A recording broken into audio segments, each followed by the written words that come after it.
Welcome back to our channel Asma English. Today, we're diving into a brand new story full of excitement, emotions, and unexpected moments. Get comfortable, relax, and let your imagination follow every detail. Let's jump right into the adventure. In a small corner of the city, where narrow streets curled between old buildings, stood an art studio that carried more stories than its walls could hold. The wooden tables were worn by years of paint and restless hands, and the windows opened onto a soft, quiet light that made every color feel alive. Elias, the man who guided countless students through their first lines and uncertain strokes, had long found comfort in this place. He lived simply, moving each day between his modest apartment and the studio that felt more like a sanctuary than a workspace.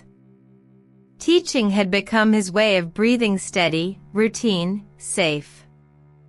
But life rarely stays still. Especially when someone unexpected walks in. The day Lena arrived, something subtle shifted. She carried a sketchbook pressed against her chest and a determination that didn't match her hesitant smile. There was a spark in her eyes, a mixture of curiosity and longing that Elias recognized instantly, though he couldn't yet explain why. From that moment, the quiet rhythm of the studio began to change. Not loudly, not suddenly, but like a soft note held too long in the air, unavoidable, undeniable, and filled with the promise of everything that would follow. Chapter 1: The Studio of Quiet Colors. Elias Merrick had taught drawing for nearly 10 years, yet each time he unlocked the wooden door of his small art studio, he felt the same quiet thrill. The studio stood at the end of an old stone alley, lit at sunset by warm gold streaks that spilled through dusty windows. Inside, canvases leaned against the walls, colors frozen mid-story, waiting for the next breath of life.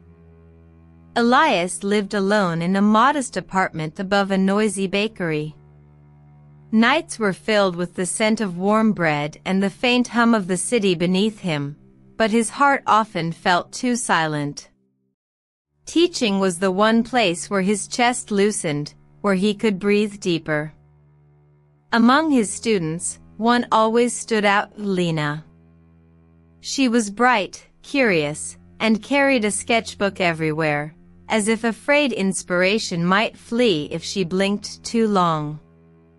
Elias admired her persistence, but he tried to hide how her presence shook something in him, something he had not named yet. One evening, as he cleaned the studio after class, he found a drawing left on a table. It was a sketch of him captured with gentle lines and sharp eyes, as if the artist had studied him far longer than he noticed. At the bottom corner, small initials, LS Lena's. Elias stared at the drawing for a long time, feeling a strange warmth bloom in his chest. He was her teacher, yes, but something was changing, shifting like the first stroke of paint on an empty canvas. Chapter 2: Lessons in Light. The next day, the studio felt different, as if the walls themselves sensed the secret he carried.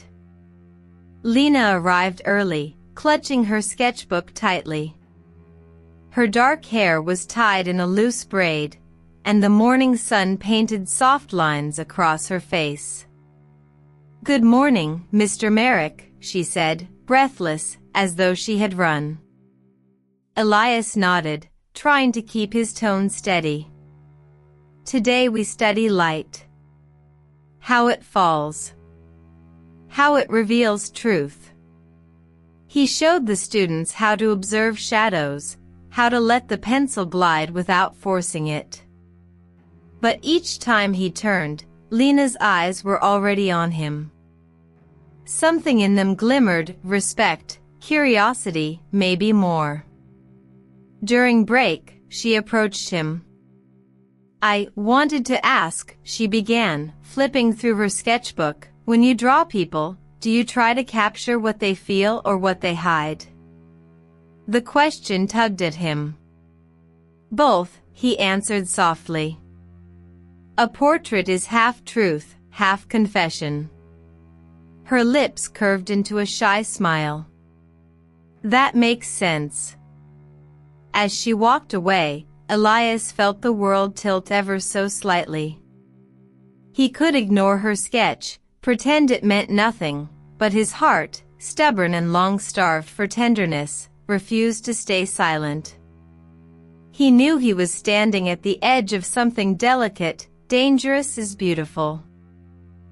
Chapter 3: A Teacher's Heart. That evening, Elias returned to his apartment, the drawing still tucked inside his coat. Rain tapped against the window, blurring the city lights into soft streaks. He sat at his worn wooden desk, placed the sketch before him, and exhaled slowly. Why had she drawn him? What had she seen? Why did seeing himself through her eyes feel so intimate?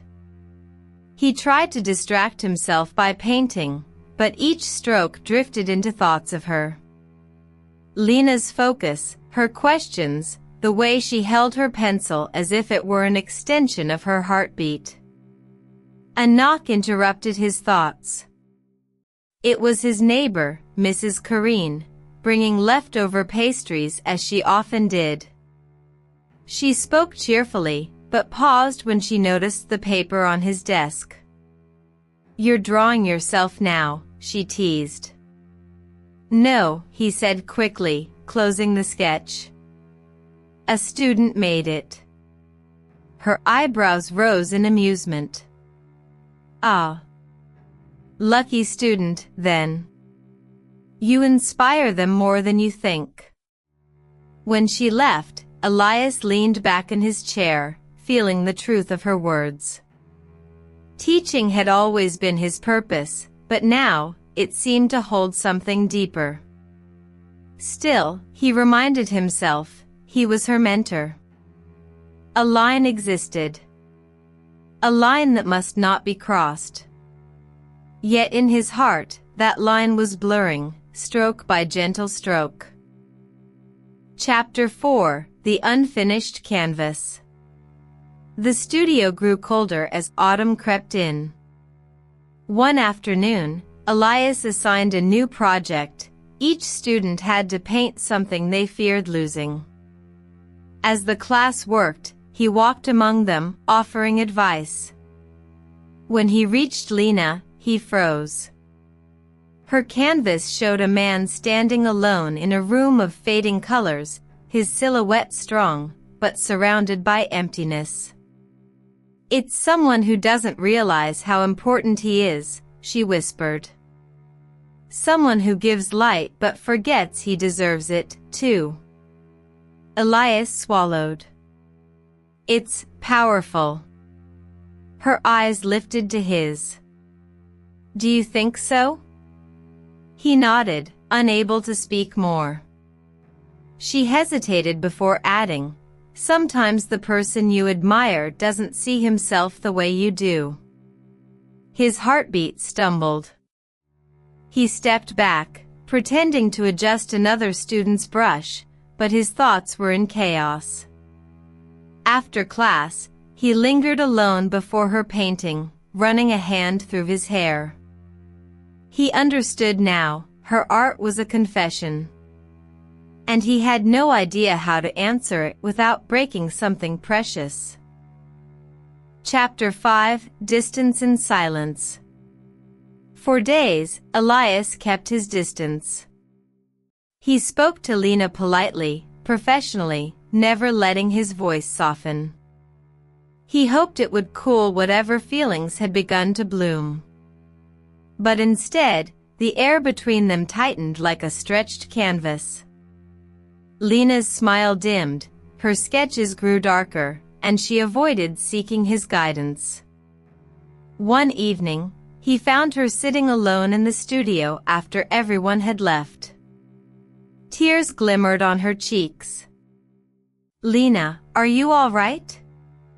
"You're avoiding me," she said softly. "Did I offend you?" His chest ached. "You didn't. I'm trying to protect you. And protect myself." She looked down. "From what?" "From feelings that shouldn't grow where they are," he whispered. Silence settled heavy between them. She stood, gathering her things, her voice trembling. "I never wanted to make things harder for you." Then she walked out, leaving a swirl of cold air behind her. That night, Elias couldn't sleep.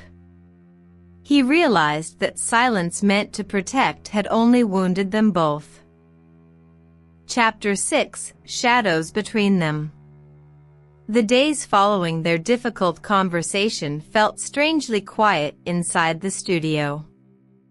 Elias continued teaching, but without Lena's presence, the room lost one of its brightest colors.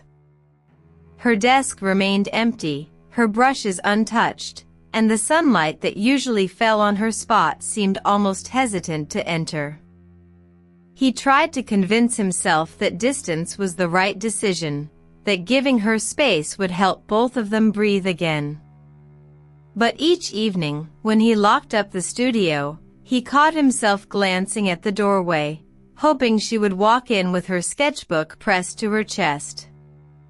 One afternoon, while sorting through students' practice sheets, he found a page tucked between two canvases. It wasn't new, it was one of Lena's older sketches, but the sight of her careful lines made something tighten in his chest. She had always drawn with emotion first, technique second. That was what made her art alive. He sat at his desk, staring at the empty chair across the room. Had he pushed her too far? Had his silence wounded her more than he meant? Rain began tapping against the window, soft at first, then steadier. The studio filled with the scent of wet stone, and Elias suddenly felt the weight of all the words he hadn't said. He wasn't ready to cross the invisible line between them, yet losing her completely felt even more unbearable. That night, he walked home slowly, the sound of the rain echoing the ache inside him. Something had to change. But he didn't yet know how to reach her without breaking what was left.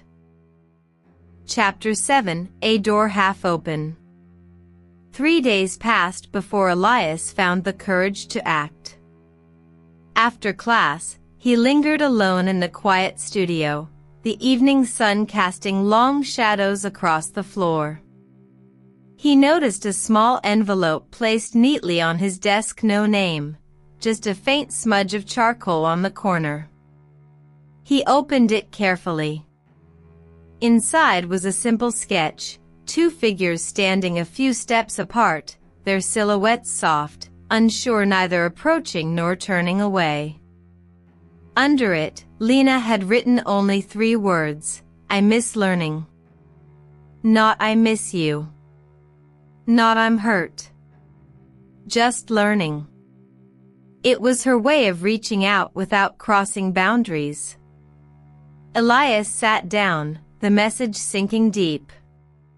She wasn't asking for anything forbidden, only for the space they once shared, the art they built together, the lessons that had become a refuge for them both.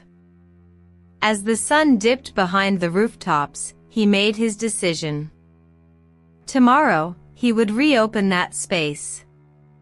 Not as a confession, not as anything fragile or dangerous, only as a teacher who cared about his students' growth.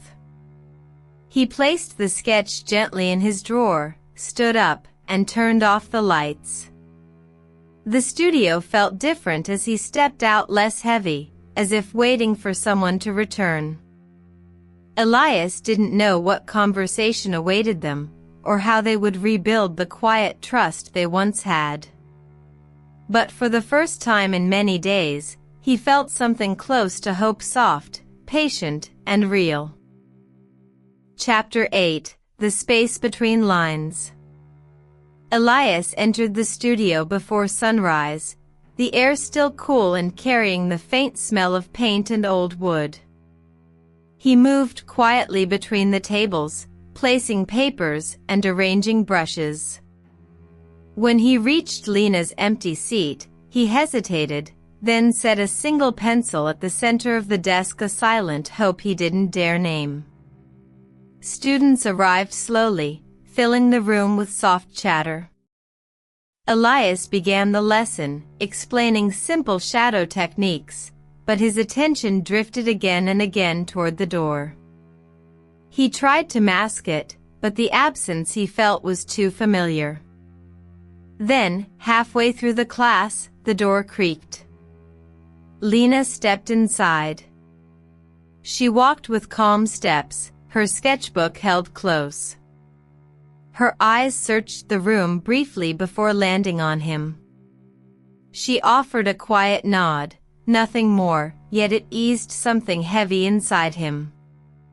She took her usual seat and touched the pencil he had placed for her, as if recognizing the gesture without needing words. She started drawing immediately. Her movements were careful but sure, like someone returning to a place they weren't ready to lose. Elias moved around the room, guiding students, though his heart beat a little faster each time he passed near her desk. When he finally stopped beside her, he spoke softly. "I'm glad you came back." She didn't look up, but a small smile appeared. "I wasn't ready to stop learning," she whispered. After class, the students left one by one. Lena remained a moment longer, closing her sketchbook with slow, thoughtful fingers. "There's still a lot we haven't said," she murmured. "I know," Elias replied. "We'll talk when the moment feels right." She nodded, stepped toward the door, then paused. "This story, it's not finished," she said gently. And then she left, sunlight catching her silhouette for a brief, warm second before she disappeared into the alley. Elias stayed in the quiet studio, feeling that something had shifted softly, carefully, but enough to begin again. And that brings us to the end of part 1. In this chapter, we watched how the characters began their journey, discovered their first challenges, and took their first steps into a world filled with mystery and new possibilities. Everything we saw today is just the beginning, and the next parts will reveal even deeper secrets and bigger surprises. Now it's your turn. Answer these questions in the comments. What was your favorite moment in part 1? Which character do you think will change the most in the next chapters? What mystery do you believe will be revealed soon? If you were in their place, what decision would you have made differently? What are you most excited to see in part 2? Thank you so much for watching. Don't forget to like the video, subscribe to the channel, and share it with your friends so they can enjoy the story too. Stay tuned, part 2 is coming soon, and it's going to be even more exciting. See you in the next episode.